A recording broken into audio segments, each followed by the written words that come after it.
High my families, good morning. இன்னைக்கு பிறந்தநாள் கல்யாண நாள் கொண்டாடுற எல்லாத்துக்கும் எங்களோட மனமார்ந்த வாழ்த்துக்கள். Wish you happy birthday Deepa. தீபாங்கிறவங்களுக்கு நீங்கள் விஷ் பண்ணியிருக்காங்க. Wish you happy birthday Deepa. இன்னைக்கு நம்ம வீட்டில் என்ன ஸ்பெஷல் பார்த்தோம். அதே போல் ரக்ஷு நிறுவனம் புதுசாக ஒரு சேனல் ஸ்டார்ட் பண்ணாங்க. லிங்க்கு கேட்டிங்க, லிங்க்கும் கொடுத்துருக்கேன். ஸோ இதுலேயே நான் வந்து லிங்க் மென்ஷன் பண்ணுறேன். இது கொடுக்குற சப்போர்ட்டை அதுக்கும் கொடுங்க. அதில் டான்ஸ் ரீல்ஸ் எல்லாமே பண்ணுவாங்க. இப்போ நம்ம வீட்டில் என்ன ஸ்பெஷல் பார்த்துடலாமா?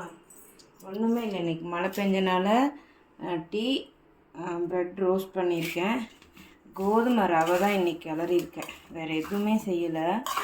கொஞ்சம் காய்கறிலாம் வாங்கலை, அதனால் கோதுமை ரவை ரக்ஷு காலேஜுக்கோ காலையில் சாப்பிட்றதுக்கு.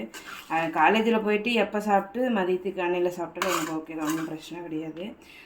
இப்போ காலைல டீக்கு ஸ்நாக்ஸ் பார்த்திங்கன்னா ப்ரெட் ரோஸ்ட்டு, டீ, மோர் கிடையாது. ஏன்னா மழை விழுந்திருக்கனால ரக்ஷுக்கு அந்த ப்ரீத்திங் ப்ராப்ளம் இருக்கனால மோர் கொடுத்தோன்னா அது அவனுக்கு சிரமத்தை கொடுக்குறதுனால இன்றைக்கி டீ போட்டாச்சு. உங்கள் வீட்டில் என்ன ஸ்பெஷல் கீழே கமெண்ட் பண்ணியிருப்பாங்க. பாய்.